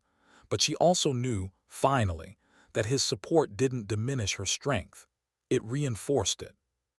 Jim stole a glance at her, pride warming his chest. She wasn't the lost, angry woman who lied about her wedding date for a check. She wasn't the daughter who resented him for his silence, nor the one who collapsed under pressure. She had changed. He had changed. And somehow, in the mess of hurt and healing, they'd found each other again. When they reached the house, Corinne welcomed them with a smile big enough to fill the doorway. "Dinner's ready," she announced. "Nothing fancy, just us." The four of them gathered in the dining room, laughter drifting between bites of homemade pasta. Sarah joined them a few minutes later, sliding naturally into the circle of warmth. For the first time in a long time, dinner didn't feel like a balancing act or an emotional negotiation. It felt normal, simple, joyful. Jim caught Olivia's gaze across the table as she laughed at something Megan said. The light on her face, the ease in her posture, it was everything he had hoped she would find in life, and more. He realized then that he didn't just feel relief. He felt closure. Not the kind that shuts a door, but the kind that opens a new one. After dinner, as the sky turned a deep purple and the family lingered on the patio, Olivia stepped beside Jim once again. "You know," she said, nudging him gently, "I think we're gonna be okay." Jim looked at her, a small smile touching his lips. "Yeah," he murmured, "we are." They stood there together, side by side, watching the last sliver of sunlight fade behind the hills. Their past hadn't been erased, but it no longer held them hostage. Their future wasn't guaranteed, but it wasn't something to fear anymore. They were ready. Ready to face whatever came next. Ready to grow. Ready to forgive. Ready to truly be father and daughter. And as they walked back inside, together, their renewed bond carried them forward into a new beginning neither of them had imagined, but both had finally earned.